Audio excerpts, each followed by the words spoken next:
नमस्कार दोस्तों, आज मैं फिर से आया हूँ आप लोगों के बीच।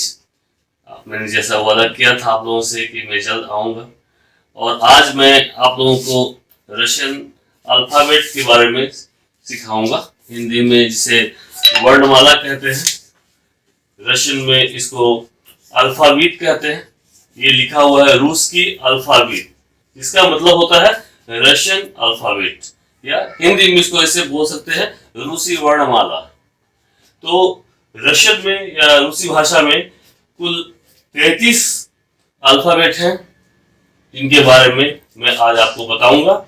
लेकिन चूंकि 33 अल्फ़ाबेट सीखने में आपको काफी समय लग सकता है, क्योंकि ये एक नई भाषा है और आपको उच्चारण में भी थोड़ी सी परेशानी हो सकती है। इसी वजह से मैं चाहूंगा कि धीरे धीरे आप इसे सीखें ताकि आप अच्छी तरह से सीख पाएं। इसीलिए आज मैं आपके लिए लेके आया हूं सिर्फ और सिर्फ 11 अल्फ़ाबेट, और इन अल्फ़ाबेटों को आप धीरे धीरे याद करके रखें, क्योंकि ये जो है आधार है। किसी भी भाषा का आधार जो है उस भाषा का अल्फ़ाबेट होता है, वर्णमाला होती है। इसीलिए आपको एक एक अल्फ़ाबेट को गौर से पढ़ना है, ध्यान से याद करना है, ताकि आपको भविष्य में कोई भी शब्द लिखने में कोई परेशानी ना हो। और इसी वजह से हमने आज सिर्फ 11 अल्फ़ाबेट लिए हैं आज के लेसन के लिए। और रूसी भाषा में भी जैसे अन्य भाषाओं में होता है कि लिखाई के अक्षर अलग होते हैं और छपाई के अलग होते हैं। तो यहाँ भी देखिए, ये है छपाई के अक्षर, जैसे कि ये ए है। इंग्लिश में जैसे ए पढ़ सकते हैं इसको, लेकिन रूसी में इसको आ बोलते हैं। आ है, ये बड़ा आ है, ये छोटा आ है। ये लिखाई के हैं, जैसे हम लिखेंगे तो ऐसे लिखेंगे। जो हमारी किताबों में छपे होंगे वो इस तरह के छपे होंगे, लेकिन हम जब लिखना शुरू करते हैं तो हमें इस तरह से लिखना होगा। इसीलिए ये थोड़ा सा मुश्किल होता है जब आप शुरुआत करते हैं। तब धीरे धीरे जब ये आपकी आदत में शामिल हो जाएंगे तो आपको ज्यादा परेशानी का सामना नहीं करना पड़ेगा। इसीलिए शुरुआत के समय में आपको ज्यादा ध्यान देने की जरूरत है। तो चलिए शुरू करते हैं अभी। अब पहले अल्फाबेट से, ये है आ। पूरा मुंह खोलेंगे, जैसे हिंदी के वर्णमाला में अ के बाद आ आता है, आ जैसे आम के लिए, उसी तरह यहाँ पे ये आ है। तो पहला लेटर या पहला वर्ड जो है रूसी भाषा में ये आ है। ये बड़ा है, ये छोटा है, ये छपाई के हैं, ये लिखाई के हैं। दूसरा ये है बै। बै, और ये छोटा बै है। ये लिखेंगे जब हम तो इस तरह से लिखेंगे बै। और ये है वे। जैसे इंग्लिश आप भूल जाए अभी, क्योंकि आप रूसी पढ़ रहे हैं। इंग्लिश में लोग इसको बी पढ़ते हैं, तो आप इंग्लिश ध्यान में ना लाए, कभी भी अपने ध्यान में ना लाए। जब आप रूसी सीख रहे हैं तो रूसी में ये व है, लिखा तो जाता है इंग्लिश के बी की तरह, लेकिन ये बी नहीं है, ये है व। ये है व। आपके सुविधा के लिए मैंने हिंदी में लिखने की कोशिश की है, लेकिन जो इसका उच्चारण है एग्जैक्टली इस तरह का नहीं होता। जैसे मैंने हिंदी में लिखा है वे नहीं होता, ये है व।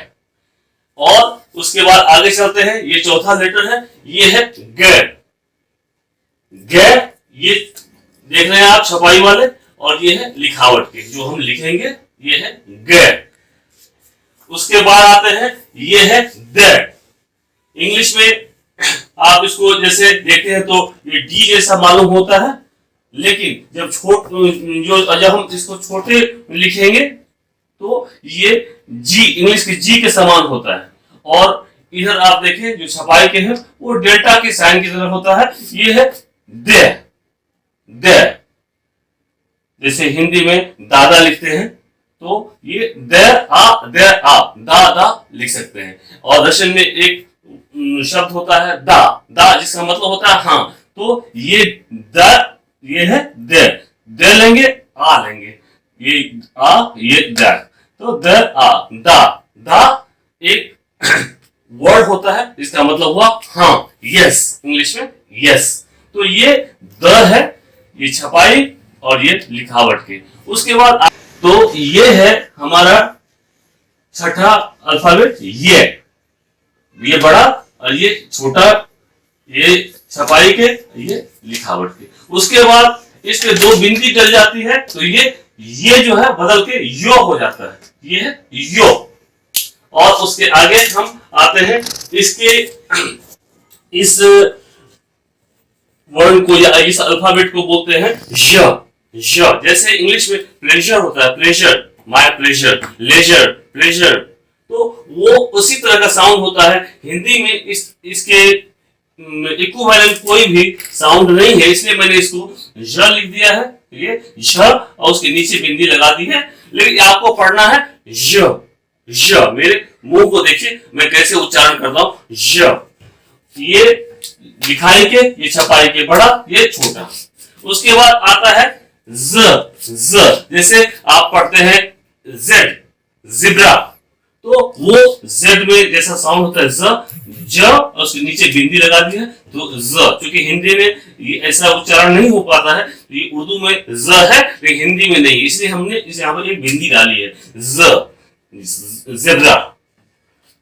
ये हो गया। फिर ई है, जैसे बड़ी ई हम हिंदी में बोलते हैं, उसी तरह ये ई है, ये लिखाई, ये है छपाई के, ये लिखाई के। उसके बाद आते हैं हम ये ई क्राफ्ट पे मतलब होता है छोटा, ठीक है। ई जो है बड़ी ई जो है ना, यहाँ पे बड़ी ई की तरफ, यहाँ पर जो है ये ई होगी छोटी, तो इसको बोलते हैं ई क्राफ्ट। जैसे हम लिखते हैं हिंदी का कोई नाम लिखते हैं संजय, तो उसमें अंत में य की जगह पे ये प्रयुक्त होता है।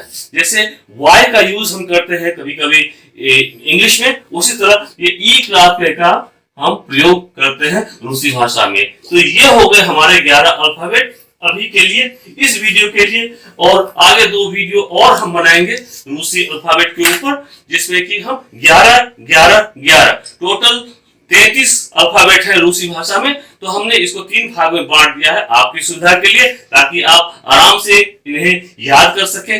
आगे चल के ये आपके लिए सुविधाजनक होगा जब आप वर्ड फॉर्मेशन पे जाएंगे, जब आप शब्द का निर्माण करेंगे, तो ये अगर याद रहेगा आपको तो आपको काफी आसानी होगी। तो आज के लिए, इस वीडियो के लिए सिर्फ इतना ही। फिर आगे हम अगले वीडियो में जल्द आपके सामने प्रस्तुत होंगे। तब तक के लिए धन्यवाद।